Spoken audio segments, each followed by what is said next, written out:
My name is Scott Kuhn, and I'm honored and privileged to introduce our speaker tonight. I want you to leave here knowing this is more than just a great speech, and you're going to hear more than just a great talk.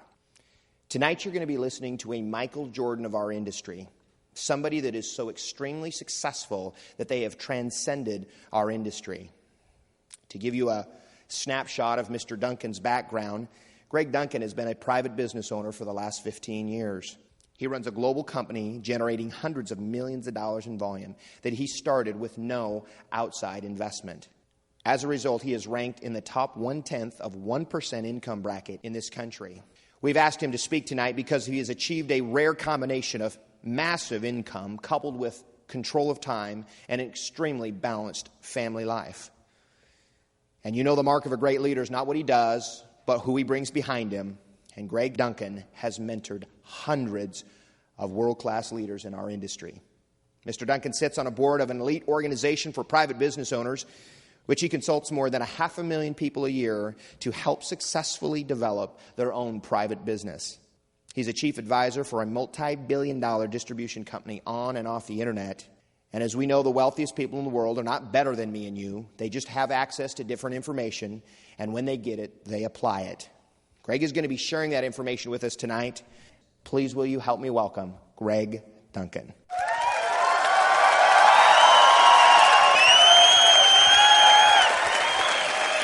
Thank you. Well, what a privilege to be able to talk with you tonight.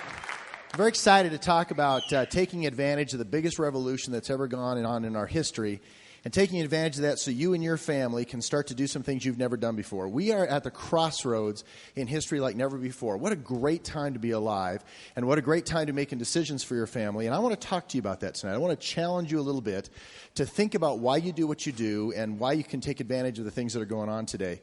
Right now, we're living in a time where change is occurring so profoundly that whatever you majored in college probably doesn't even apply today anymore. It's a whole new world. And if you started to go to college today and picked a major, by the time you graduated, it wouldn't apply either because things are going on so fast. And I just would encourage you to stop and think, am I taking advantage of those things to the greatest degree I can? 100 years ago in our countries, we had an industrial revolution, and it totally changed the way that we worked. We went from an agricultural society to a society that used industry and created companies and jobs and a whole new kind of lifestyle.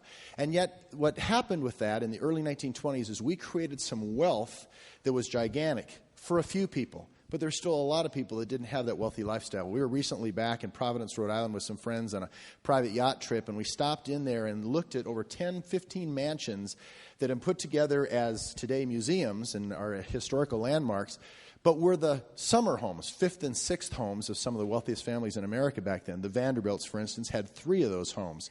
And when you talk about a large home, the average home in North America today is about 1,200 square feet. So if somebody's got a 2,000 to 3,000 square foot home, that's a pretty nice home. You have a 4,000 to 5,000, 6,000 square foot home, that's a really nice home. And some of these people have got some mansions that are 8 and 12, 15, even 20,000 square feet. You look at some of the billionaires in North America, like Bill Gates and Michael Dell, and they're building these 40 and 50 and 60,000 square foot mansions. Well, one of the Vanderbilt homes in Providence, Rhode Island, which was their 6th home, was a summer home, was 140,000 square feet, just to give you a feel. They say that his wealth was the equivalent of 80 Bill Gates in that time. If you were born into the Vanderbilt family, you knew what your life was going to be like. And if you weren't born in the Vanderbilt family, you knew exactly what your life was going to be like. And there's little, if anything, you could have done in your entire life to change the destiny of where you were going to go. Whatever society you got born into, whatever family, whatever class, whatever side of the tracks you were born into, you're probably destined to live your life in that side of the tracks. Then in the 1950s, some big changes started to occur, because the Industrial Revolution started to expand itself into lots of different kinds of businesses, and a lot more people were able to increase their lifestyle. We created a class in North America that didn't exist anywhere else in the world. It was the middle class. Instead of having the haves and the have-nots, we had a gigantic class. It was really made up of 60 to 80% of our population, and the middle class had a great lifestyle. They could afford a couple cars, could afford to send their kids to college, could afford a home. It was a wonderful time in our country, and it was amazing.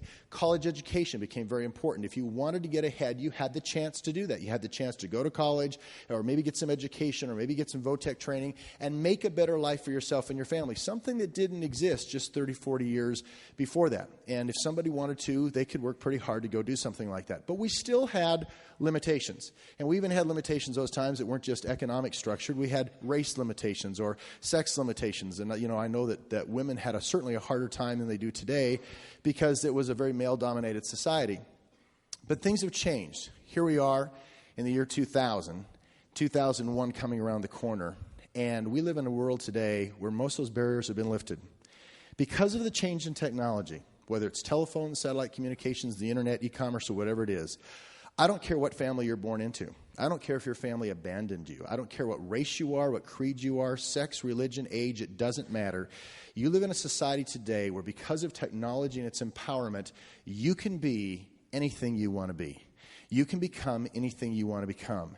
And you not only can become something great for your life, but you can literally change the destiny of your entire family for generations to come. We have never been at this point of time in history. And that gives you an opportunity to think differently than anybody else that's gone before you. If you're basing your thinking and your planning on some family member or some friend who's made decisions in their life in the last 10, 20 years, you're already off base because things are so different for you. You can set patterns that have never been set before. What an opportunity. What a crossroads. And the biggest thing that will hold us back is our thinking and our thinking process. And I really encourage you to stop and rethink where you're headed and what you can do because you have more opportunity today and can do more than you ever could before. My goal tonight is not to sell you on anything or convince you of anything, but to prick your brain a little bit and get you to be honest. Start thinking about where you're going. Where's your world going? Where's your life going? What are you doing for a profession? The world is it's amazing how fast it changed. You look at kids today, and there's kids at 6 and 7 years old that are whizzing over keyboards on computers, and some of us are still trying to hold out and not learn how to turn one on. Well, I got some bad news for you. It's going to become a part of our life whether we like to or not. And we just don't like change. None of us do. I think we have to be the most stubborn creatures on the face of the earth. We just don't like to change. But Bill Gates, of course, the wealthiest man in the world and the head of Microsoft, said that everything in our life is going to change in the next 5 years. Everything about the way you interact with people, the way you interact with technology, everything from your toaster to the way your home works is going to change. And so we have to embrace that and face it. E-commerce and the internet are becoming huge. We are now living in a .com world where every business eventually will be part of that e-commerce. That wave is still probably 3 to 5 years away from crescendoing, but what a time to think about getting involved. You don't want to think about getting involved in that 3 to 5 years after the crescendo. You want to get involved 3 to 5 years ahead of that crescendo so you're positioned in a way to be able to do that. And I want to talk about getting positioned to do that just so you do one thing, get control of your life. Not just in money, but in time. Your life is valuable. Your family deserves to have control of their life. And I would bet that most of us really don't control our lives. That we base our success on the fact that, we're doing as well as our neighbors. But most of our neighbors are as enslaved as we are. They get up every day to go to work. And they're told what to do, when to do it, and they think they live in a free life. But the truth is most of their decisions are made for them based on how much money that they don't make. And so I want to talk about the ability to be able to have flexibility to adapt to those lifestyles. And I want to talk about having choices in your life like you've never had before. So one of the first things I want to ask you to do is ask the question, why do you do what you do? I mean, you get up every day, 5 and 6 days a week, to go out 8 and 10 hours a day. We won't even count some of the commute times some of you have because that gets obnoxious. But why do you do what you do? What are you really trying to accomplish out there? What are you trying to get done? A lot of you have noticed that you had a goal you fixed on. You're trying to get something accomplished, climbing the ladder of success, only to find out it was leaning against the wrong building. And here we go again. How stubborn are we as human beings? Then pride's in the way. What are we going to do? Admit we climbed the wrong building? Problem is we get up and see, oh my gosh, there's a different building I wish I'd climb. I wish, you thought the building was going to be something. You thought you'd have a certain amount of control of your time and life and money, only to find out that wasn't true. Now we've got pride on the line. We've invested a lot of time. And in order to climb to another building, we've got to climb down the ladder. That's kind of tough for a lot of us to do. My recommendation is to heck with the ladder, jump off the building, and run across the street as fast as you can. What do you care? What are the people going to think that are on my building? If you're living your life for what your neighbors and your fellow workers think, I thank God my children aren't being raised by you. You should make decisions every day because they're the right decisions for you, for your family, for your future, and who gives a rip what anybody else thinks? If they're your friends, they ought to encourage you anyway. Ain't it great? So many of us look at our friends and say, well, our friends are doing that. I've got a news flash for you. Sanity is not statistical. Who cares what your neighborhood does? It doesn't matter out there. You want to make decisions because they're the right decisions to do. And I think the decision to make about how you produce income, because that's where you spend most of your time, it cracks me up when people say, well, I don't really like talking about money. Well, we spend most of our hours, of most of our days, of most of our life doing it. Why shouldn't we talk about where we're spending our time? I think we ought to ask ourselves that question. And I think the goal ought to be this. I think the goal ought to be to make the most amount of money in the shortest period of time so we can get back home and live our lifestyle. Now, I know that steps on the toes of a lot of people who say, why find fulfillment at work? Well, excuse me for being blunt, but where the heck did you come up with that? Whoever taught you that that should be a priority in life? You see these magazines on the magazine stands that advertise how to be fulfilled at work. Well, I think that's the most ridiculous thing I've ever heard. I've got a better idea. How about look at how to be fulfilled at your kitchen table at home with your family? How about getting fulfilled in your backyard playing soccer with your kids? Getting fulfilled in your cubicle, that is a sick concept. Now, I know a lot of you are going to get upset at me and say, well, I think that it's okay. I think we should take pride in our work and things like that. The problem is that work becomes such a dominant part of our life that we try to live our life and express ourselves that way. That's why I'm telling you that you ought to find businesses and jobs that create the most amount of money in the shortest period of time so that you can go home and spend the time where you want to. You know, we were all told that one day we'd have to go make a living. I don't know if anybody ever explained it to us, but we just kind of go to school, get a good education so you can get good grades, so you can get a good business of your own, job. Yeah, that's exactly what we were taught. And so we did what we were taught, and we ended up the way that everybody told us we were supposed to end up. I don't know how that conversation took place in your home. It took place in my home this way. My father would have a conversation with me and say, Gregory, I always knew I was in trouble when there were 3 syllables in the word. Gregory, one of these days you're going to have to grow up. Now, the implication by that statement was that event had not occurred up to that point in time. Gregory, one of these days you're going to have to grow up and go make a living. And it never really got defined to me other than that, but I think the implication was that to make a living, you leave a place you love, full of people you love, to go to a place you certainly don't love, full of people you usually don't love, so you can make this living. And I think the whole implication is you make it so you can take it back home with you. You know, here I am, here's my living, so you can go live it with your family. The problem is by the time most of you get home from making your living, it's dark. And you're so tired, and all you do is bring home the stress and the negative from the office. So home isn't a place where we're living our life. Home is a watering trough. It's a place where they brush us and clean us and feed us a bag of oats and send us out to do it again. And I think we're losing our purpose in life and losing the point of what we're doing. And that's why I would say, why do you do what you do? I love when I travel to get a chance to talk to people and ask people, what do you do? I don't ask them what they do for an income, but that's what they always tell me, right? Well, I'm an accountant, or I'm a lawyer, or whatever. Because it probably defines 90% of their waking hours. I mean, how much time do you really have for yourself anyway? If you count the time that you have to, get up, get breakfasted to get to go to work, and then, comb and brush and wash and everything to get ready for work, get in the car and go to work, be at work, eat meals between work, do the work, come on back home and get settled down from work. How much time is really left just to live your life, for goodness sakes? So when I ask the question, what do you do? Defining what they do as a job or an income usually does define their life. Of course, the conversation usually comes around and they say, well, what do you do? So, gosh, I do a lot of things. I like to snow ski, I like to water ski, I like to hike, I like to play golf. Well, were you looking for something specific? And they will, huh? I think it's sad that we define our lives by our occupation.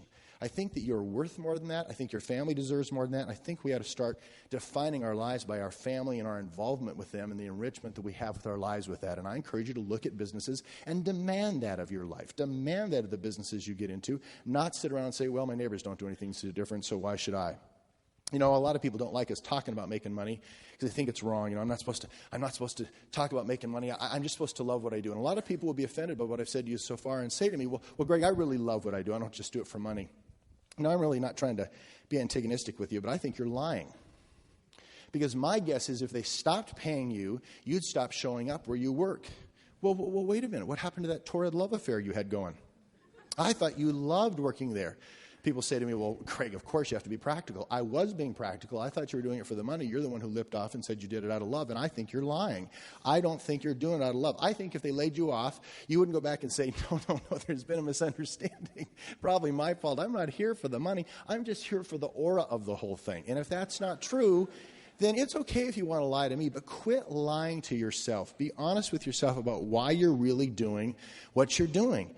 I got to tell you that even if you do like what you do, and even as a job to make a living, and even if you're being paid adequate compensation for the things that you want to do in your life, and you base your hopes and base your future on that, I think you're still being a fool. Because if you go to bed at night and somebody has the ability to cut one of the little puppet strings that hold you in place in your job and change your life tomorrow, they can destroy everything you've got. So even if you do like what you do, and even if they do adequately compensate you, you're a fool not to get into a vehicle that allows you to pull the purse strings, that allows you to take things into your own hands, and allows you to control where you're going to go.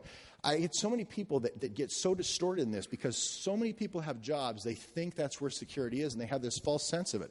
You don't have to look very far to find out how many people get laid off, to find out how many people have no control whatsoever. Do you enjoy going to work every day and making sure you don't say the wrong thing to the wrong person because they could destroy your entire financial future? You deserve better than that.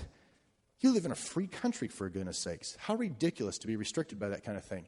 What really fakes you out is you gauge how well you do by looking at, well, how much do I make compared to other people? In fact, I'd ask you, how much do you think you make? And most of you would tell me what your gross income was. You'd tell me that whatever you bring in total is what you'd make. Well, if we looked at you like a business, you Inc., and we compared you, what if we could buy a stock in You Inc.? Let's take a look. Does the revenue you bring in, is that what you make? Let's compare that to buying a stock like General Motors, the largest company in the world, $168 billion business. Would it be proper for you and I to say that General Motors makes $168 billion? Well, of course not. That's foolish. They don't make $168 billion. They've got lots of expenses and a lot of things to do, and you add that all up, take that out, and then what's left after you've paid all your expenses is what you make, right? Of course. So let me ask you again, how much do you make after you take out all your expenses? Foolish things like, your rent, your house payment, your gasoline, your car payment, taking care of your kids, your medical expenses, blah, blah, blah, blah, blah. Add that all on. How much is left? Well, of course you don't want to talk about that number because You Inc., well, let me ask you, would you recommend I buy stock in You Inc.? If you wouldn't recommend I buy it, for goodness sakes, why would you? Why do you do what you do? Quit faking yourself out. You don't make what you bring in gross. You make what's left. And if you wouldn't have me invest in You Inc., why in the world do you invest in You Inc.? You want to be in a business that you can control. And if you're an employee, you don't control your business. You don't control your future. Somebody else tells you what to do. And if you're paid on an hourly basis, here's the bad news. God only gave you 24 hours in a day. And once you've used those up, and you got to put silly things in there like sleeping and eating and going to the bathroom and all those other things that take time, you can only do so much in a day. So you're limited on what you do. Some of you go, oh, well, no, I'm on salary. Oh, that means they're paying you less per hour to work more hours. You ever figured the math out on that one? Yeah, some of you were so excited about your raise, then one day you did the math. That's not exciting. And you reach a ceiling because you can only do so much. And we're going to talk about that a lot tonight. We're going to talk about you making money only on your performance. I put myself through school as a construction laborer. And then when I first saw this business idea that involved private franchising, what happened is that I was going to medical school studying to be a plastic surgeon.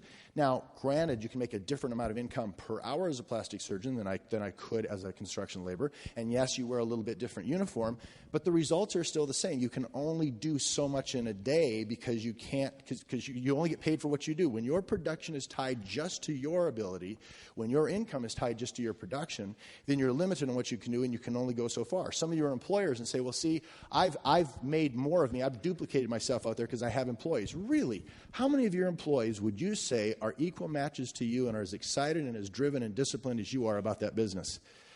The fact is, you got 20 employees, you're running a daycare center for 20 people most likely. Now, that's not a slam against employees because I don't think employees are less competent people. My attitude is that most employees don't have the same attitude towards a business as the business owner, and I would ask you, why should they? Are you going to share the profits with them that you're going to share with the business owner? If not, then they're going to look forward to the end of the day at 5 o'clock, not look forward to whether they made that business work or not. So unless you've got a relationship with your employees that's probably not like an employee relationship, having employees actually puts a tighter collar around your neck and gives you a shorter leash than if you were trying to do things just on your own. Some of you have a situation where you say, well, they take pretty good care of me at work. They give me cost of living adjustments, and take care of inflation. Have you ever noticed that they always give those cost of living adjustments after the inflation has occurred? You're still falling behind. You're just falling behind less quickly than you would have otherwise. So, I would ask you to look at what you do. Are you really getting paid what you deserve? Or do you really control your life the way you want to? Do you call the shots, or does someone else? What's your game plan if the answer to those things is that they're not adequate? I don't have what I want. What's your game plan? What are you going to do about it? If you've maxed out where you are, or you're close to maxing out, then what are you going to do? Where's the next thing? I have a friend of mine who says, here's the definition of insanity: doing the same thing over and over again and expecting different results. And I think a lot of us complain about what goes on in our life, and we keep doing the same thing and then keep complaining. And my attitude is, unless you've got a game plan and are willing to change, then be quiet. You have no right to complain. I think you have a reason to complain, and you ought to do something to change it. But if you're not willing to change it, then quit complaining. If you want different results, then do something different. And that is exactly why I want to propose private franchising to you, why I think private franchising is the opportunity that takes advantage of the revolution that's going on throughout the world in e-commerce, the internet, and all new kinds of multi-channel marketing, and allows you to be able to have more control over your future than ever before. Take a look at franchising itself. You all know the word franchising. My gosh, over a third of all consumer volume out there that's done in consumption is done through franchises. And yet the first franchises didn't really pop up in our countries until about the 1950s. So that's a tremendously fast-growing business that took over in a short period of time. Why do those kind of businesses succeed? Have you ever asked yourself that? I mean, some of you have eaten at very fine restaurants that had magnificent food that closed down, yet you go to a fast food restaurant that doesn't come close to that quality food, and they pop up all over like the Energizer Bunny, and they keep going and going and going and going. What causes that? Well, the beauty of a franchise is that there's a model you can follow, a model that's been proven. You don't have to reinvent the wheel. It always cracks me up when people say, well, I want a real business. I want to start something on my own. Why, when you've got a model and people to help you, would you say, no, let me be stubborn, do it on my own, and have a greater chance of failure? Franchises succeed because they know how to do things, where to do things, when to do things, and they take out a lot of the risk. They save you a lot of money. They take out a lot of the struggles. They take out a lot of the hassles and things like that. Now, granted, you've got to pay money to get involved in them, and usually you've got to buy a very public building on a very public corner, and it costs a whole lot of money.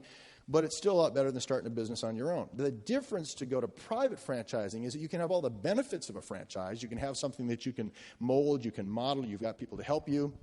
The beauty of it is that you don't have to have a public building in a public corner. You can do it privately. When we can take advantage of modern technology with computers and telephones and satellite and video and things like that, you can run a business in your kitchen, in your bathrobe, with a child on your knee in front of a computer or a phone, and actually reach more people and access more business than you ever could have, having to put on a funny hat, flip dead cow meat every day down at your local franchise. Well, that's a pretty exciting opportunity, and that's exactly what we're talking about. With the kinds of things that are going on, it makes a whole lot more sense. I mean, look at the time you control in your own life when you can do it from your home. Does it bother anybody other than me that we get up in the mornings to go to work and we spend half an hour, whatever, to get all prissed up and look really great so we can go spend the day with people we're not married to? Am I the only one that thinks that that's weird? The only reason we don't think it's weird is because that's what everybody does. But why do we get all prissed up to spend time with everybody we're not married to? For goodness sakes, that doesn't make sense to me. And I like a business that allows you to spend more time at home so you can do more things with your family like you ought to. That's where the priority ought to be. The beauty of franchising that makes it really great is that you can duplicate yourself. You can essentially have other people be successful, and you make a little bit of money off what they do. They get to make a lot. That's called duplication. And the reason that they're excited to do that is it's not like a job. A job situation is where you create income, and who keeps the most, you or the company you work for? Usually the company you work for, right? The difference in a franchise that makes it different. I've read every book about Ray Kroc, who started McDonald's, and every book about McDonald's, and he says the secret is two things. You have something very simple that other people can model or mimic or duplicate. Secondly, that you make sure that the people that do the work, the people that run the franchises, get more money than you do out of setting them up on a franchise. It's a small little detail, but it makes all the difference in the world of why those kind of businesses are successful. You know, here's the thing that catches me, though, about those kind of franchises. If you started a McDonald's yourself and were fairly successful and pretty excited, you make some money, McDonald's makes a small fraction of what you make. That's a great business. But what if 6 of your friends get excited about what you're doing and say, you know, I'd like to have a McDonald's franchise. That's a pretty good deal. I'd like to set up one of those things. Well, what do? Do you franchise those guys into their own McDonald's, or do you send their names to McDonald's and say, hey, set these guys up? Well, if you start them, you're going to go to jail. You can't set up a McDonald's yourself. So you send them their names. And how much do you think McDonald's pays you for those names? Do you think they give you a percentage of their business the rest of your life? No. They say thanks, and that's it. Well, see, I don't think that's fair. I don't think it's fair that they're your friends that got motivated by your activity. Why shouldn't you get credit? Why should McDonald's get more credit than you do? The beauty of private franchising is not only can you have a franchise of your own, but you can franchise other franchises. Those people will always make more money than you do off their own businesses. It's not a pyramid. But you make a fraction off one business, or 5, or 50, or 5,000, or 50,000, and those little bits add up to a lot, like a gob. And that's the real power of private franchising. It gives you the ability to amplify yourself by duplicating yourself. You know, I get a lot of people who say that, well, when you start talking about making money, they have this idea that there's a moral code that you're only supposed to be able to make so much money, and you're only supposed to have a limit is what you're supposed to have, that you're supposed to be able to work your brains out, come home, and barely have enough money to get by. I don't know who invented that moral code or why we subscribe to that. What is wrong with the thought that you and I could help others to succeed? And the more we help them succeed, the more we succeed. And the more we help them succeed, the more we create. We create more than we could ever create on our own. Why does that violate some moral code? You know, we have this Puritan work ethic that we're supposed to work hard, but I don't think that Puritan work ethics ever said we were supposed to work stupid. If we can work hard and work smart and fold ourselves or duplicate ourselves, then why wouldn't that make sense? I think it makes all the sense in the world. For goodness sakes, that's a great idea. If helping other people can make you more successful, and the more successful they are, the more successful you are. Isn't that really the golden rule that your mother taught you when you were a child? Do unto others as you'd have them do unto you. Help them succeed first, and then your family will succeed as well. Help them succeed a lot, and you succeed a little. But you help a lot of people succeed a lot, and those littles add up to a lot. That's terrific. That's the golden rule your mother taught us. Of course, we get smarter than our mothers, and we say, no, the golden rule of business is do unto others before they do unto you. And let me ask you, how much fun is that? That's not fun to live in that kind of society, stabbing people in the back or getting stabbed in the back yourself. What a wonderful business idea that you could succeed by helping other people succeed first. What a terrific thing. Let me ask you, how often does that happen to you at work? How often does a supervisor or a boss come to you and say, I want to spend my time and effort to help you pass me. I'll teach you everything I know, and I want you to do as well or better than I've ever done. My guess is you've never had that conversation. Now, I don't mean that those people are bad people. Some of you'd go, oh yes, they are, Greg. I'm not a better person than those people are, but I'm in a different vehicle.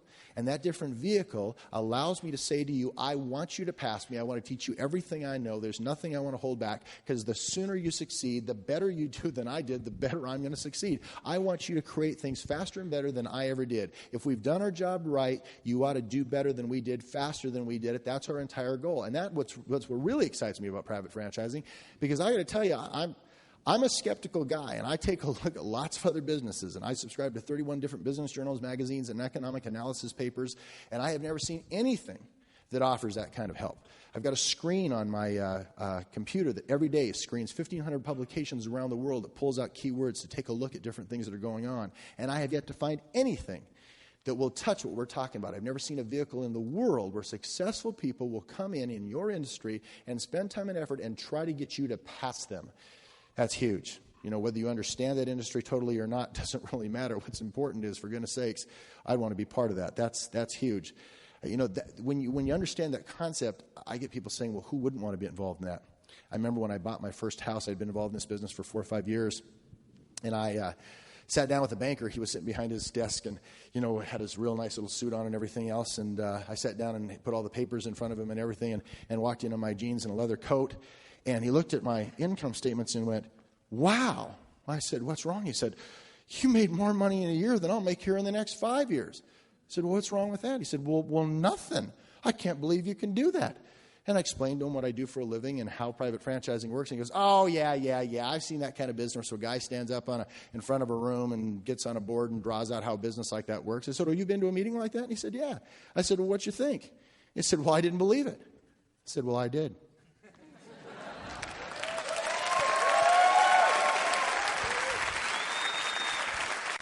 You know, we are stubborn creatures, and people get very defensive when you talk about making money. And a lot of people try to justify not being involved in a business or not making a lot of money by saying, well, I just think it's immoral to make a lot of money.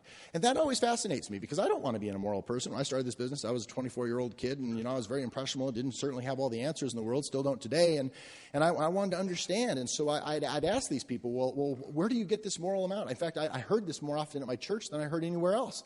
And I thought I got the same book out of the church library that they did. I thought I had the same chapters they did, and I'd go through it. Even when computers came out with topical Bibles, I'd search for the moral amount, and I never found the moral amount in there. So I'd go ask people, what is the moral amount? And I found that people that make $24,000, $26,000 a year feel that that's about the amount of money you should make because it covers most of your needs. And it's okay to make, $25,000, $30,000. But you start getting up into $40,000 and $50,000, and it's getting a little excessive, and you're starting to really, where's your real priorities in life, and aren't you being a little bit immoral? Now, I went to a group of people that made $50,000, $60,000 a year and started finding out they're saying, hey, $50,000, $60,000 meets our needs, and that's okay to make around there. But, if you start making $100,000, $150,000, you're probably going beyond that and start, getting over the moral amount. I started finding that people started judging others based on where they were instead of what was instead of something out of a book that I thought they were supposed to look at. What I really found out that the chapter I was missing in my book was I'm Jealous, chapter 3, verse 4.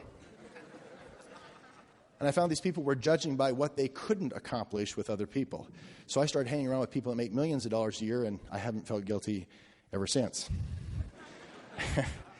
People will tell you all the time, well, money's not an important thing in life. And I agree with you. I think there are a lot more things more important than money is in life, absolutely no question. And I'd love for you to discover what one or even two of those things are. Unfortunately, we spend so much of our time going to work every day for money, we don't have time to talk about the things that are more important than money. And by the way, these people usually make that comment to me, well, there's more important things in money than Greg, on their way out the door to work, which seems somewhat hypocritical to me, or maybe it's just me. I would tell you that it's a lack of money that probably makes 90% of most people's decisions, because they don't have enough, so they make decisions of what they can't do. As a matter of fact, tomorrow, I'll bet that most of the people in this room, let alone most of the people know exactly what you're going to do tomorrow. You know what time you're going to get up.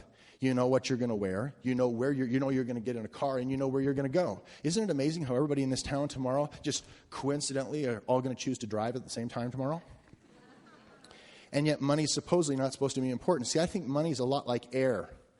You hold your breath, or somebody holds their hand over your nose and mouth, you're going to think a lot about air because you don't have any. When there's plenty of air and nobody's obstructing your airways, you never think about air.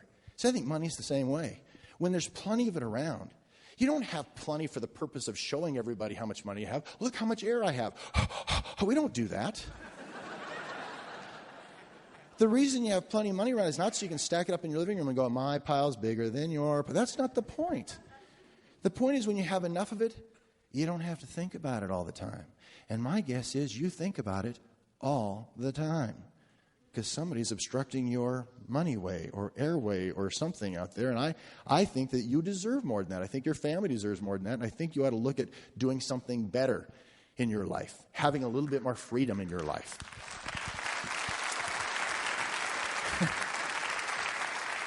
So people will then hit me with materialism. Well, I wouldn't want to make more than $1 million a year, Greg, because I wouldn't want to be tempted to buy materialistic things and be a material person. You got to be kidding me.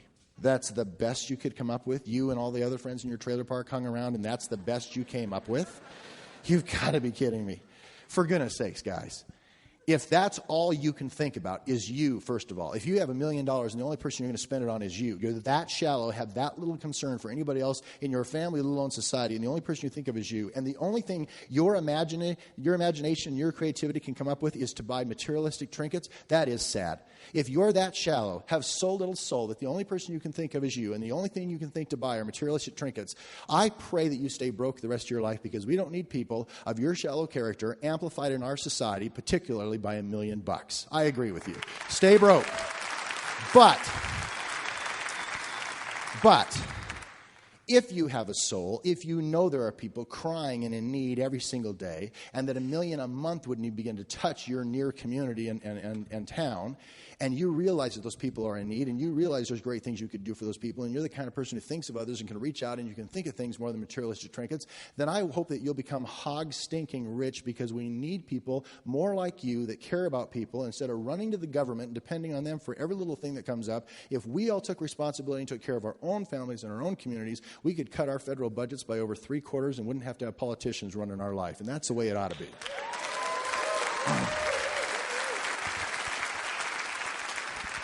It always cracks me up, these people that tell you that they wouldn't want to make $1 million. Well, let me tell you, when their church and the local charities need help, guess whose number they don't dial? Because why should they? They aren't going to get anything. You know, I don't have anything wrong with you having cars that work, for goodness sakes. I don't think that you're going to fry for that. I think it's nice to have cars that work, because doggone, things can go wrong with cars. I think you ought to have extra cars, so when stuff goes wrong with some of your cars, you got an extra car to have, or you invite your friends over, like I do to my home in Whitefish, Montana, and they break my cars, or break my snowmobiles, or break my wave runners, or break my boats, or whatever they do. And I like having extras, so one, I can get those fixed while we play on the others. Number two, I don't lose my cookies and get all upset. It's my only car. Oh my gosh, look what you did. Some of you guys have a water pump go out, and you cancel everything for the next 4 days because you're focusing on your $70 water pump. That's what your life is worth, a stupid water pump. Have an extra car that has its own water pump, so you can send your maintenance man down to take care of your water pump and move on and enjoy your life, for goodness sakes. Who's materialistic when you spend 4 days on a water pump? A water pump's a material thing. That's materialism. Loving your family, spending time with your family is what's important. That's not materialistic, and money will make that difference for you, and that's huge. That's why you create income.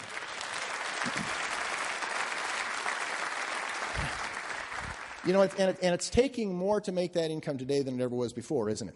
You know, I'm 44 years old. When my father was 44 years old, the average 44-year-old in our country, in fact, 75% of all the 44-year-olds in our country own their own home. That's not true today. Fewer of us own their own homes than ever before. That's a pretty basic measure of how's your lifestyle going. We're living a less lifestyle than our parents used to have. But here's the real kicker. When my father was 44, only 15% of married women in our country worked.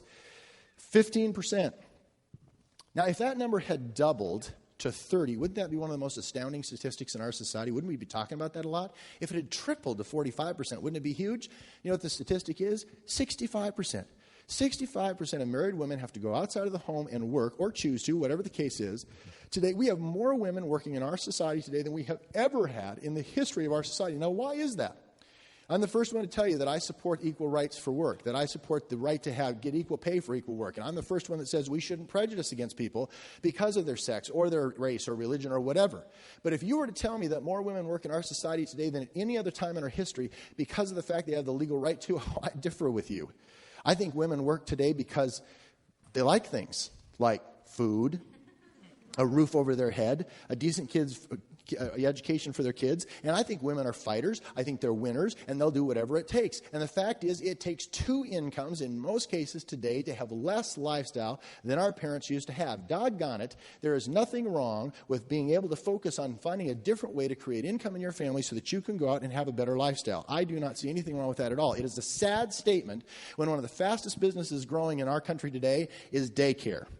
I don't think that's something to be proud of. And here's what's really sad. Now this new technology has come up with a real cool thing. You know, you can get internet cameras in daycare centers, so at work you can go on the internet and see what your kids are doing.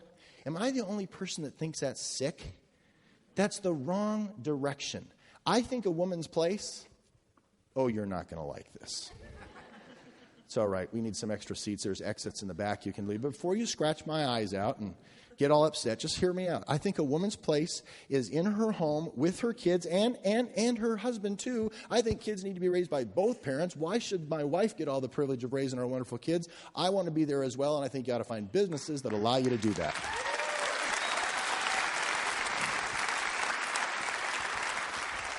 There's a great man named Jim Collins who wrote a book that talked about how to make things last, what's important in society. And he's an advisor to a lot of major CEOs in this country today.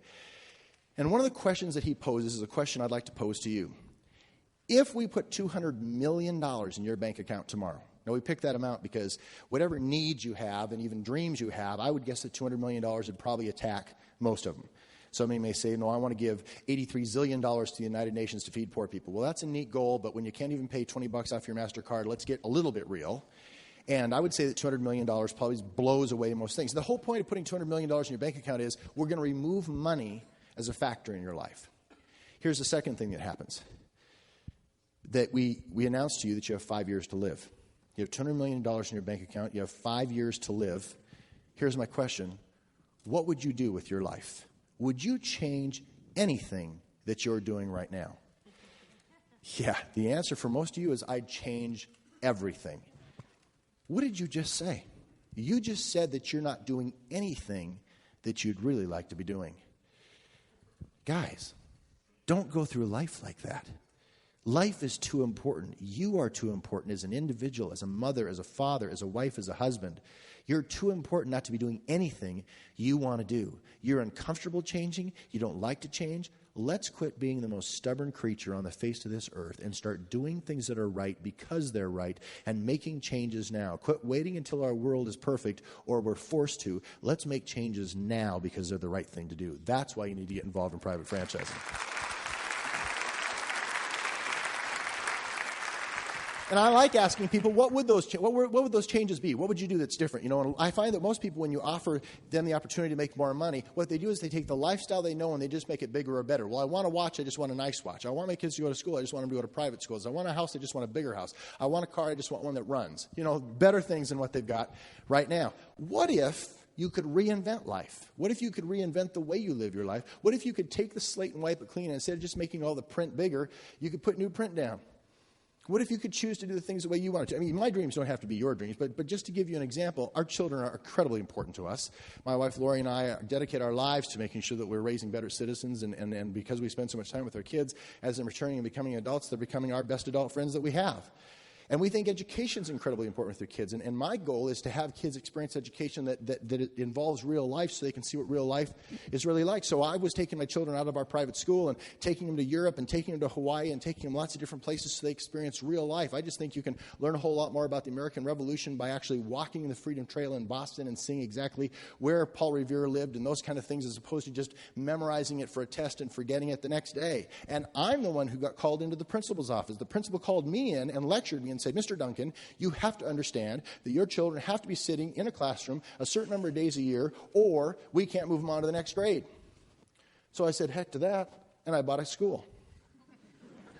The principal is the greatest guy. Actually, I'm the janitor. My wife's the principal. But my whole point is that we get to call the shots. So God bless us with two absolutely wonderful teachers who have multiple degrees and multiple languages between them. They're incredible. They not only enjoy teaching, but are certified to teach dozens of different sporting activities. And we live on a lake, looks up a ski hill, and so our schooling is just grueling. You know, every winter we just got 12 inches of new snow last night. The lake just froze, so it's going to every day. We go to school 8 to noon for those kids, and every day we've got PE for 3 or 4 hours. Get up on that ski hill right now. Get those skis on. Get on that snowmobile. Get those ice skates on, and get out on that lake. It's really tough. And when we want to go see things in the world, we go to those places. Take our teachers with us. Take those kids with us and go see incredible things. When it comes to language, I don't know about you, but I just wasn't good at focusing. I had a hard time when we learned Spanish, and the Spanish class was only on Tuesdays and Thursdays. It was only for 45 minutes, and it was between gym and lunch, and I just couldn't get tuned into Senor Hernandez, very Espanol, for that short period of time. So we took our children down to Costa Rica in a language immersion school and didn't just immerse them in a language, went to a city especially and purposely that didn't speak any English. So if they wanted to have an ice cream cone, go play soccer, do whatever, they had to say it in Spanish. But it immersed them into a different culture and into a different world. And I'll tell you, you spend a short period of weeks and months in a place like that, and they come back 2 and 3 years older mentally because they start to see something different in their life. And when it came to France, we took them over to France and lived on the French Riviera. And we were right there, and my gosh, we didn't want to miss anything. So we went to the World Yacht Exhibition in Nice, France. That was nice. And then we went on to Italy, where the Shroud of Turin, Italy was right there, and the Shroud of Turin had been kept from public view for 20 years and was available for only 4 weeks to look at. And I know, National Geographic had a 12-page spread on the Shroud of Turin, and it was awesome. It was incredible. But standing there, looking at my 13-year-old daughter standing in front of the Shroud of Turin 3 feet away, she'll never forget that. I don't apologize for wanting to spend my extra time not watching TV, but building a business that allows my children to have a life like that. And not just education, but what about fueling your kids' passions instead of always saying, no, we can't afford it? What would you have become? Where would you be if when you had a passion, however childish and ridiculous it was, as long as it was honest and legal, your parents had fueled it and let you take it to its greatest extreme? And who cares if you lose interest next year and want to do something different? You develop something about you and about character and learn how to work in the world when you go after a passion. Whether it's my son owning a paintball field that he has employees of and brings in tournaments all over the country and now qualified because he did such a great job of hosting a national tournament there this year and has a team that's ranked 3rd in the nation so that at 16 years old he's traveling around the country and competing with people that are usually 20 and 30 years old. That does incredible things for them. Do I think paintball is a major staple of living life at 40 and 50 years old? Probably not. Do I care if he loses interest next year? Not in the least. But by pursuing that passion, he's developing so many characteristics and expanding his book learning into real life learning. And my daughter's passion of being involved with horses and jumping them competitively and training with special trainers 5 days a week with phenomenal horses and going great things. And when I sat down with the trainer and made the original plan, she gave me a 5-year plan of what to do. 1 year into it, she's on her 4th year already. Both accomplishment and budget-wise. I don't apologize for having a business that allows children to pursue their passions. Who should your best friends be? You know who your best friends in life should be? I know you want to spend time with your kids when they're little tiny infants and when they're so cute when they're 4 and they're just so wonderful at 10 and, they need so much of my time now that they're 14. At 25, 35, 45, they ought to be your best friends. They ought to be the best people. They know more about you, have more in common with you, and so often our families have to split and go other places because of the fact that they've got to go pursue a job, they've got to pursue finances, whatever. Hey, right now I'm the number one guy in my daughter's life. Well, that's not true. She has a boyfriend. He's 10 years old, stands 16, 2 hands high, has a long tail, a mane, and I love that relationship. Thank God for horses. They're the greatest thing that ever happened. But I know I'm only postponing the inevitable. I know it's only a matter of time before my daughter, all starry-eyed, blinking her eyes, "Oh, Daddy," I can see it coming. I'm so in love. And in walks this pimple-faced weasel. And all I can think about is, oh, my gosh, that's what my grandkids are going to look like. Oh, my gosh. Hey, the worst thing I can do is to fight her. The best thing I got to do is support her. All I ask is that I just want to be able to make an offer. That's all I want to do. Would you stop dating my daughter for $100,000? No, I'm kidding. How about $200,000? No, I want to be able to make this guy an offer. I want to say, look, Mr. Duncan, I'm going to take great care of your daughter. It's going to be really terrific. I got a job down in South Carolina. South Carolina is 2,500 miles away from my home. I am not excited about this. But it's really a good deal, Mr. Duncan. Really, it's terrific because the factory I'm working at, they got a job for Whitney, too, so we can work together. This conversation is not going my direction, guys. And here's the best part, Mr. Duncan. They got a daycare center right there at the factory. Oh, I'm just jumping for joy. This is really going my way. I can hardly wait. Look, I just want to know, what is the best offer you got? All I want is the chance to make you another offer. If I paid you triple what the best offer was that you had, built you a home on one of our estates so that we could be around you, I could be around my grandkids growing up, be around my daughter, and here's the most important thing, I want to become your best friend. I don't want to be your father-in-law that visits you twice a year. I want to be your best fishing buddy. I want to be the pal that you come talk to when you got something on your mind. And I want the opportunity to earn that, and I can't do it 2,500 miles away. You don't have to take that, but tell me, if you'd been offered that by your father-in-law, how many of you would have taken that option? Duh. I'm not trying to take him away from his parents. Great, we'll build you a big guest room and we can send the family jet and have him picked up and come visit you once, twice, 3, 4 times a month. I don't care. I'm not trying to take you away from your parents. I just don't want you leaving either one of us. And I love my family enough that I'm willing to go do the work so that when that day comes, I have the option of being able to choose what to do. So often we're talking about what to do, but even more important is talking about what not to do. And Jim Collins, who wrote that book, Built to Last, talks about that. So many times we get involved in things and we're so busy, a lot of you say, well, I just can't focus on any one thing. And that's the problem. We're focusing on too many things. And my encouragement for you to do is to stop focusing on the things that don't make the difference for you in the next 2 to 5 years and focus on what does make the difference. You come to a new year, you make New Year's resolutions, and usually we make the same New Year's resolutions we made last year because we never followed through. What have we learned? Instead of waiting to the end of the year to look back, let's look back at the beginning of the year. Let's look forward at the beginning of the year. Let's look forward at the beginning of 5 years and make decisions that are going to count. The only thing I run into with people then is, well, yeah, but I get scared of doing something different. When my son was going for his Eagle Scout, we were going through the Scout Oath and looking at all the words and evaluating them. And one of the words that we came up with was bravery. And he needed to define these words to the Scout Council. And I said, Devin, what does brave mean? He says, it means you're not afraid. And we looked in the Scout book, and that's what I thought brave meant too. That's not what brave means. Brave doesn't mean you're not afraid. Brave means that even though you are afraid, you do things because you know they're the right things to do. That's what brave people do. They're not extraordinary people. They're ordinary people who make extraordinary decisions. And that's what we're talking about you doing, making the right decision for what's right for your family and your future. Well, if that right decision is to go on and build private franchising, why? Why is private franchising so great, and why is it going to work for you so well? And the reason is pretty simple. If you take a look at a traditional business, let's say in traditional business that you generated $2,750 of profit for a company. In fact, let's say I own a company and I'm your employer. and you generate $2,750. I didn't do the work. You did it all. I didn't look over your shoulder. You did it all by yourself. You generated $2,750. Do you get to keep all that money? Of course not, because it's my company. We have to split it. How would you recommend we split that? 50-50? Would that be fair? You probably think you should get more than 50% because you did all the work, don't you? Well, you tell me, how does it work in a regular business? Who gets to keep the majority of that profit? You who did the work or me who owns the business? You know the answer to that. I asked one guy one night, how much of your $2,750 does your employer keep? And he says, about $2,749. That's more true than a lot of us want to admit. That's for dang sure. But what if I only kept $2,000 and you kept $750?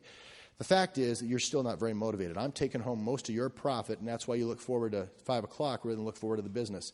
When you go into franchising, here's the thing that changes.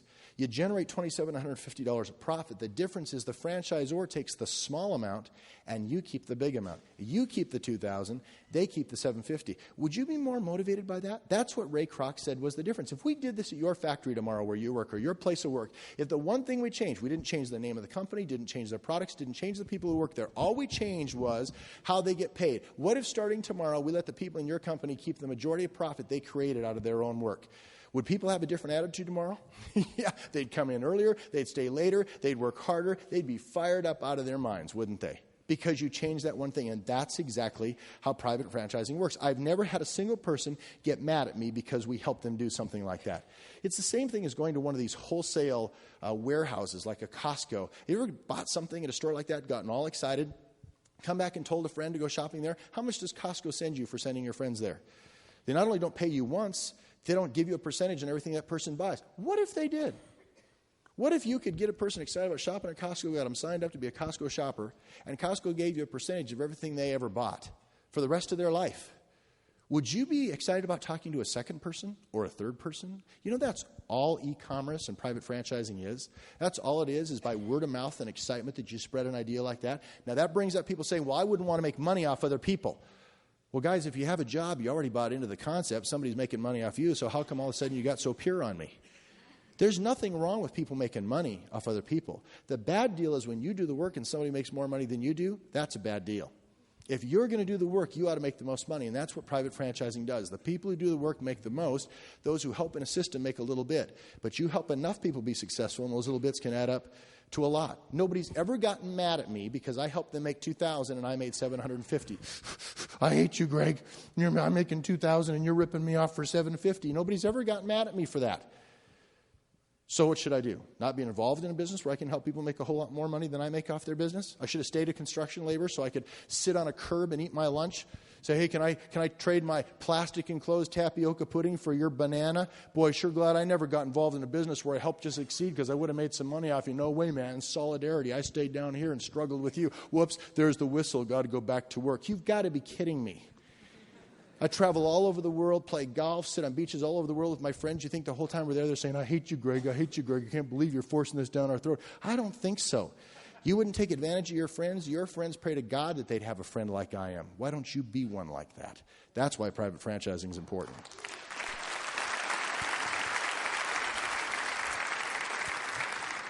What's happening is that we've been taught to work for money, and that's what we do. And smart financial planners will tell you, quit working for money and let money work for you. The way we let money work for us is that we create businesses and let people keep most of that money. We let the money do the motivation. We let the money do the work. That frees you up to fold yourself so many times that you can get control of your life, control of your time, and control of your money. So instead of just working for money, you're letting the money do the work for you. And boy, you couple that with e-commerce, and my gosh, look at the changes that have taken place in e-commerce. You don't even have to like computers or ever have been on the internet, and you're very conscious of the changes that have taken place. It's incredible. You know, when changes happen, I know people get all upset. Well, I don't know if I like all this computer stuff and all this e-commerce stuff. You know, when the first cars came out, people weren't fired up either. You know, those things are loud and they're smelly, and you can get as mad as you want because they scared your chickens and upset your horses and they broke through the fence. But you try riding a horse today down a highway and you're going to get killed. You're going to get run over by a car that's much faster, much smoother, and weighs a whole lot more than your horse ever dreamed of. You know, whether you like it or not, e-commerce is here. It's a major part of our life, and it's a major part of things we're doing. Now, it's still developing. There's no question about that. Less than 0.1% of all the volume in this country is being done, in fact, throughout North America, is being done through the internet. But they estimate that in the next 5 years, it will be the dominant way that we do commerce. It's amazing how fast this is happening. Name me anything that has ever occurred in the history of mankind that happened that fast in 5 years and went from 0.1% of 1% to dominating the way a society interacted with each other. It took 23 years to put radios into as many homes as it took 11 years to put televisions into those same homes that we put internet into those homes in 2 years. You are living at the most phenomenal time in history. The only negative is it involves change. Now, you can either stick your head into the sand, or you can raise it up and realize what an opportunity for us to become anything and anybody that we ever want to. Bill Gates says if your business is not on the net in the next 5 years, you won't be in business. Now, a lot of people got excited about that recently in the last year or so and got all fired up about buying stocks, and there was an explosion of stock prices, and then right after that, there was a big collapse of stock prices. You notice that as people criticized a lot of the dot-coms because they came dot bombs, nobody ever criticized the internet and e-commerce. Nobody doubts that's where to go. Do you know why there was such an explosion in stocks? Because people knew that was the future, and that was the only options they had, so they jumped on board and under ridiculous companies and ridiculous businesses, and a lot of those businesses that were done ridiculously don't exist now. But e-commerce is going along huge. The internet's exploding like crazy. And traditional businesses who are multi-channel businesses can combine all the good aspects of business together and use the internet as what I call one more arrow in the quiver. See, I look at life like a quiver full of arrows. When the phone was invented, we added another arrow to the quiver, another way to make our life work. We didn't dump the quiver on the ground and have one arrow in there and here's the phone. We don't talk to human beings live anymore. We don't write letters anymore. No, we added one more arrow to the quiver. And I think that's what the internet is. Smart businesses, smart people add one more arrow to the quiver, and the internet expands their possibilities, but they keep all the other channels of operation for their life and for business around and become multi-channel operators instead of people that are just oriented towards one way of doing activities and doing business in their life. And that's exactly the kind of businesses that are going to succeed. In fact, Bill Gates said, when he was interviewed about his book he wrote several years ago, The Road Ahead, he said, those that will succeed in e-commerce are those who can create a business that interacts back with a network of human beings, because no matter how great technology is, we like to deal with human beings. It's a thing that's important for us.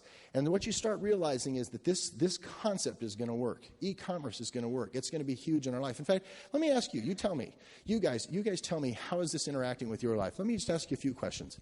How many of you right now shop for something, whether you're buying anything from food to gasoline to clothing, whatever, 2 to 4 times a week, whether it's on the internet, whether it's in a catalog, whether it's walking into a store? How many of you do that 2 to 4 times a week?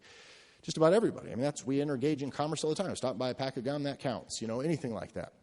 Let me ask you this. How many of you have access to, I didn't say you had to know how to even turn it on, but have access to a computer at home or at work somewhere in your life? Just about everybody. So everybody buys things on a regular basis, and everybody interacts with or has access to a computer. Let me ask you this question. How many of you have ever once gone on a computer and bought something through e-commerce even once in your entire life? About half to 2/3 of you. Had I asked that question 2-3 months ago, there probably wouldn't have been 24 people in this room. So life's changing quickly. Let me ask you one last question. How many of you for the last several months have been going on the internet on a regular basis with e-commerce and buying things 2 to 4 times a week over the internet with a computer? How many of you have been doing that just the last 2 through 4 months? I see 1, 2, 3, 4, 5, not even a dozen hands in a room full of hundreds of people. Wow. Well, I lied. That wasn't the last question. One more.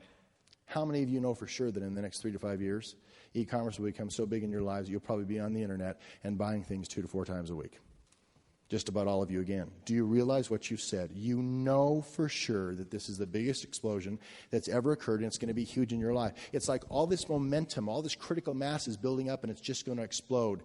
There's a concept out there called the tipping point, and the tipping point talks about looking at life or business or experiences like a scale that uses 2 pans, and you have weight on one side, and you might have a big rock on one side, and you add a gram weight on the other side, the high side. Nothing changes. So you add another gram, and nothing changes because you haven't reached the same amount of mass, and you keep putting them on and keep putting them on and keep putting them on. There comes a time when you reach critical mass, and you put on a feather, and the whole scale goes cha-chink, and the tipping point happens, and life changes. We just had big snowfall last night where I live in Montana. And we live next to this 7-mile lake, and it's got a gigantic mass of water. It's 400 feet deep in its deepest point, and water retains heat for a long time. And we can get snow and get cold, and we can bundle up, and the water keeps flowing, and the water keeps flowing, and no ice gets created, and then one day, 2 nights ago, before I left home, the whole lake went shoo, just like that, sheet ice all across it. It doesn't happen at 80 degrees or 70 or 60, 50, 40 or 34 or even 33. But at 32 degrees Fahrenheit, 0 degrees centigrade, boom, the tipping point happened. The feather got touched and everything changed.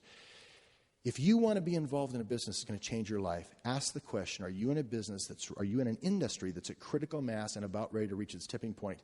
If you've been at the same company in the same business and nothing's changing, there's no mass or momentum at all, then get into something different. Get into something. Tell me that there's ever been anything in your life that is accumulating the mass and reaching critical mass like the internet is. There has never been anything like that. There's never been. And a business that will involve all the channels and have a multi-channel approach to the internet and e-commerce is something you want to be involved in.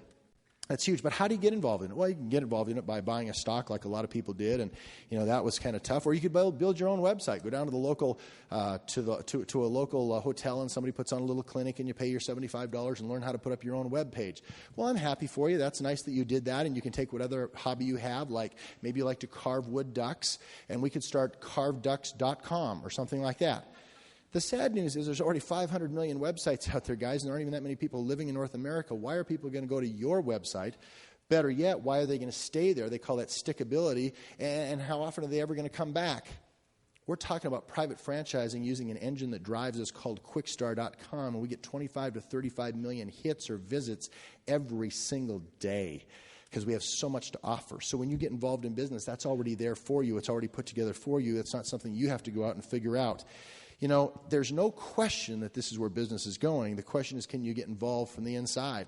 As people look at this, they always raise little questions. Well, what about things like security on the internet? Guys, every day things are changing. Visa came out yesterday announcing that they've got a whole new internet protection called zero liability, and they hold no victims of internet fraud liable for any of it. They'll cover it all because they know that's where the future is, and they don't want you to have one hurdle or anything that holds you back.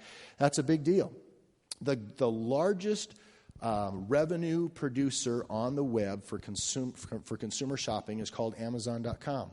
It's an incredible company.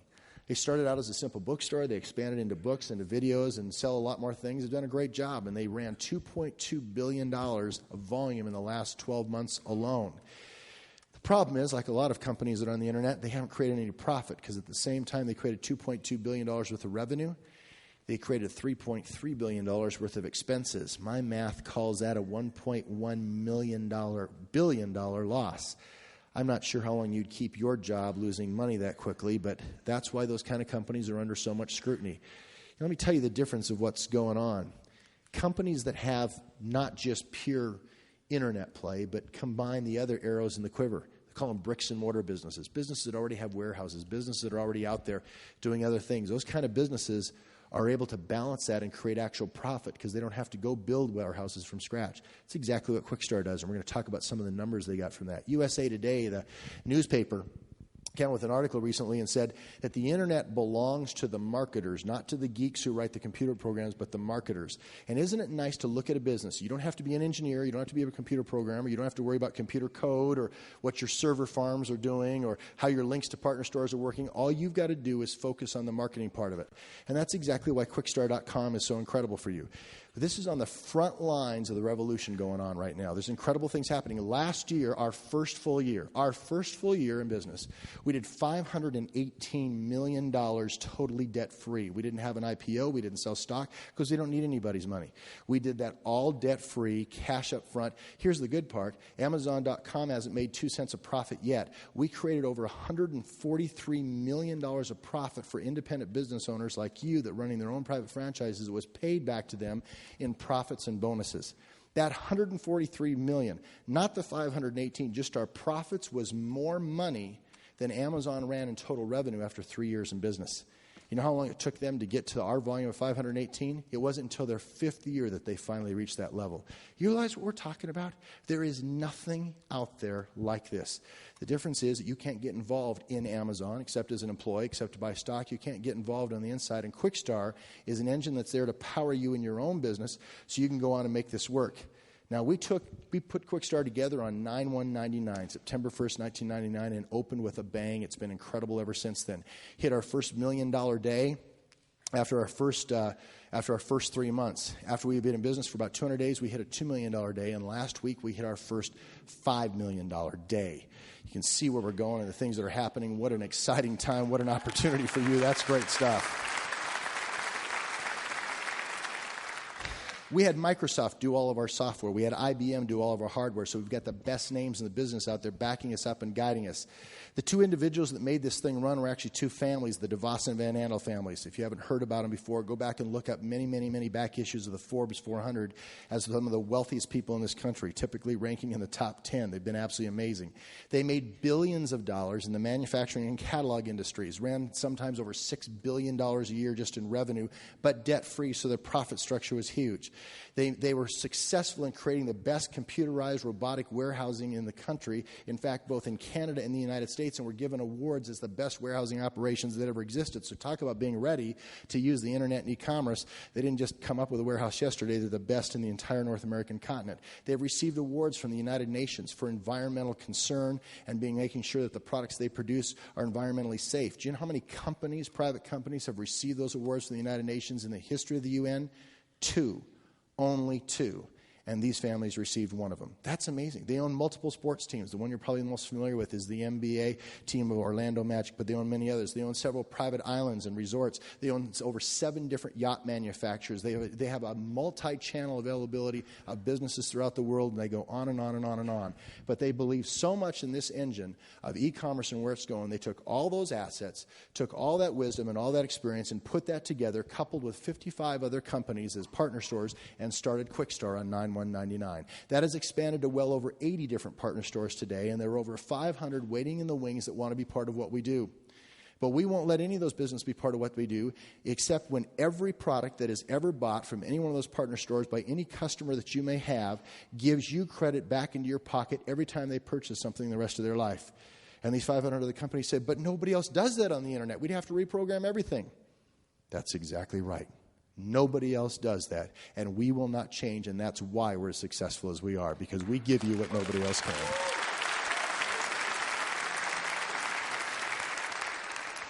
You know, that high touch of having an independent business person be excited about that and going to someone and talking to them directly and saying, you ought to check out this website, they say is 1,000 times more effective than any advertising that you could ever have out there. Do you know how many people work at Amazon.com that call you up and say, gosh, would you look at our website, or follow up and say, how did you like our website? 0. None. And that's exactly what we've got to offer that makes us so incredible. The results are that revenue is up higher from each of our partner stores than they've ever been before, 40 and 60% a year. OfficeMax, one of the many partner stores that we have out there, is a company that has had a ton of business driven to them by other popular websites like AOL and Yahoo, the 2 biggest in the entire world. And yet when Quickstar went into business, it only took us 30 to 60 days after we signed up with OfficeMax, and we now drive more business to OfficeMax, as an example, than Yahoo and AOL do combined. And that's exactly the kind of success we have. Talk about a tipping point. You want a tipping point? Do you think we're at critical mass? Do you think we're ready to blow into a whole new world, a whole new arena, start a whole new revolution? Yeah. And that's exactly why you need to be involved in that. See, we're really a portal for the internet. We're a portal for e-commerce. We're like the toll booth on the information highway, and every time a truck goes by us, they pay us a small little toll. And those little tolls add up to a lot. And some people go, well, what kind of trucks? What do the trucks look like? What do you care? How about the fact that there's lots of trucks? I don't care if they're big trucks, little trucks, yellow trucks, green trucks. There's lots of trucks, and that's what makes the difference in your income. 3 to 5 years from now, industries, businesses throughout the world are going to need access to a portal. Where do you think they're going to go? Right now on satellite television or cable television, you can get, 200-300 channels? But you know what statistics show? That even though you get the 300 channels and zoom through all of them for the first 10 to 30 days, that most people settle into 5 to 10 channels that they like. And that's what forecasters everywhere are saying is what's going to happen with 500 million websites, that people are going to settle into 5 or 10 main portals that they can go do their life and do their business. They don't really want to cruise 500 million sites. And I'll tell you, there's a book that recently came out called FutureConsumer.com that named who 5 of those sites are going to be in their opinion. And one of them that received 3 pages of praise was Quickstar. And that's what we're talking about, you being involved in. That's huge. You know, the ultimate benefit of all we have to offer is the high touch that we give. The beauty of this is that we're backed up by an organization called the Worldwide Group. And the Worldwide Group is an organization of successful independent business owners, people who've actually accomplished something, who come teach you, spend time with you, and their goal is to have you pass them. These aren't people that took a 3-week course so they know how to kind of rote, memorize, and repeat something to you. You know, you can get that by going to college. We want people who've actually accomplished what it is that they're teaching you. And so these people are the only people we have come speak and teach and offer their services are people who've actually accomplished not only that for themselves, but had to have helped several other people accomplish the same thing. So you not only have achievers, you've got great teachers there in the process. This is like a dream team of an industry. Name me any industry where they assemble a dream team of people that come teach you, and their goal is to have you pass them. I've just never seen it. That mentorship is the most valuable thing that we have to offer. Their goal to help you pass them creates more loyalty than you will ever see anywhere in any vehicle that I've ever looked at. You take that backup and that training, powered by Quickstar, with Worldwide Group giving you the help, they give you the coaching, they give you the guiding, and their attitude is, here's what we do. We look for people with attitude, not skills. We'll teach you the skills, you give us the attitude, and you do what we teach you, and you can have the success that we talk about and a whole lot more. You know, I think if you had a Ferrari, any of you could say, I could drive a Ferrari, but it doesn't make you a race driver. We'll make you a race driver. We've got the Ferrari, we've got the critical mass, we'll show you how to fold yourself, and we'll teach you to be a race driver. And that's exactly what we're about. That's what I'm part of, is the Worldwide Group. I have the privilege to associate with what I think is a dream team of industry leaders. It's absolutely incredible. And the best part is not just mentorship and business. The best part is association and friendship. You get the opportunity to take trips and go on events that you spend quality time in memorable places with some of the most inspiring friends you ever could have dreamed of in your entire life. Tell me the value of that. I think it's unmatchable anywhere else in the world. You know, I've never met anybody in my life that I respect, whether I agree with them or disagree with them. In fact, some of my dearest friends are people that I differ with politically, differ with on a lot of different issues, but have the ability to stand still, look you in the eye, and unemotionally have a discussion about something. I respect people like that. I don't look for people that kiss up and just agree with everything you say. What do you think? I don't know. What do the polls say? I want people who have something to stand for and know why they stand for it. I like that, and I've never met anybody, whether I agreed with them or not, that I respect, that is the kind of person who looks at all the facts, doesn't listen to gossip and worry about what all their neighbors think. You know, it's amazing how there are people out there with opinions that don't have any fruit on their tree. And my attitude is that, you know, you don't listen to anybody that doesn't have a fruit on their tree. You don't go ask a non-tennis player how to play tennis. You don't ask a non-surgeon how to take out a gallbladder, for goodness sakes. But there's something in our countries about this concept that no matter if you live in a trailer park and your MasterCard's up the limit, if anybody wants to talk about how to make money, every broke person in this country's got an opinion. I can give you a newsflash. If those people knew how to be successful financially, they would be. Nobody's broke on purpose. Well, you know, we wanted to be financially successful, and we were, but it's just a hassle, you know, being able to do whatever you want to all the time and not be controlled. We decided to be broke, and it worked. I don't think so. I've just never met anybody like that. I want fruit on the tree, not just lots of bark. I want the fruit on the tree, and that's when you get a person who you can respect, who's the kind of person who checks out all the information and will evaluate things unemotionally and will check out the history of Quickstar and how things came together, look at the quality corporations we partnership with, look at this whole new business model that was created to embrace and enhance the web like never before, research the web, see what's going on with it, not research what's going on by getting on the internet and going onto what they call a search engine and typing in Quickstar and searching. Do you realize that search engines are the bathroom wall of society? Any person can take a marker and write any nasty thing they want and make it available for anybody to read. You know, don't tell me what Toby from Tacoma or Phil from Philadelphia or Valerie from Vancouver said. Tell me what Forbes magazine said.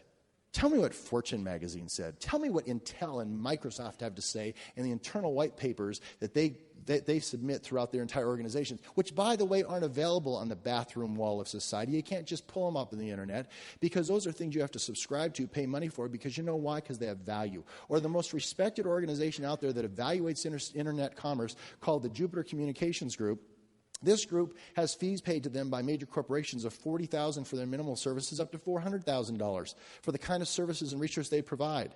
And I got to tell you that Toby from Tacoma doesn't probably have access to that because he didn't have $40 to his name, let alone $40,000. Stop reading the bathroom walls for your information of how to develop a future and start listening to people in business respected enough to demand payment for their services and find out the truth of what's going on. That's huge.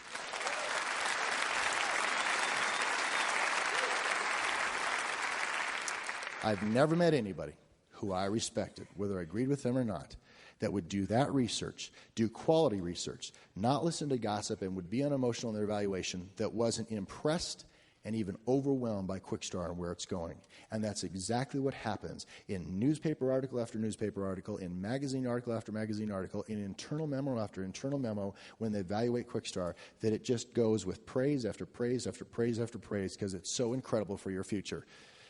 I don't know what else you need. That's amazing. You know, you guys have an opportunity here to look at something like you've never been offered before. Now, you don't have to get involved in this. You don't have to be excited about it. It's okay. You know what? If you don't want to get involved in this, you don't have to believe everything I'm saying. It's okay. I don't expect to earn your respect tonight. But don't worry about me. My Cheerios are going to be just as crispy tomorrow morning, whether you get excited about what I'm talking about or not.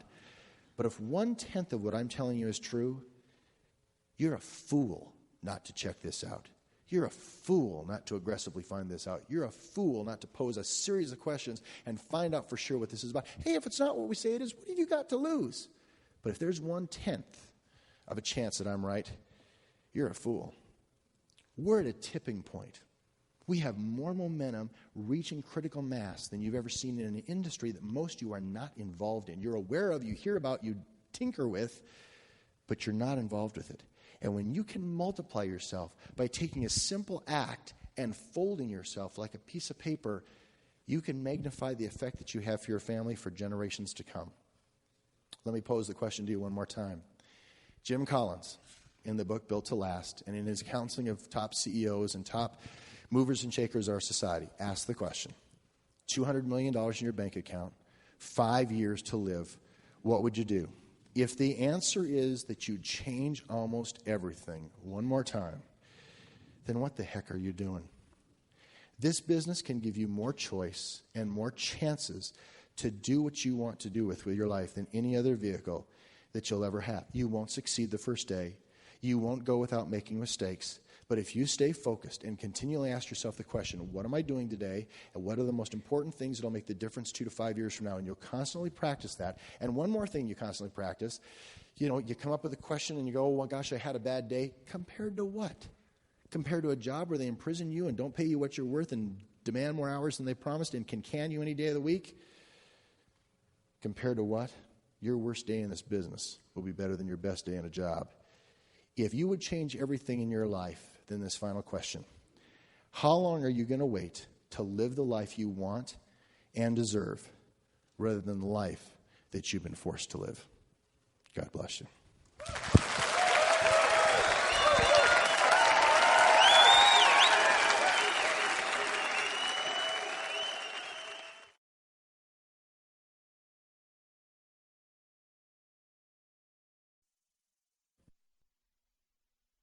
While the techniques and approaches suggested may have worked for others, no one can guarantee that they will work for you. We hope, however, that the ideas presented here will assist you in developing a strong and profitable business. This product has been produced independently of any other corporate entity and has not been reviewed. Purchase of this product is optional and subject to the refund policy described in your purchase agreement for business support materials. Purchase of future business tools can be discontinued at any time.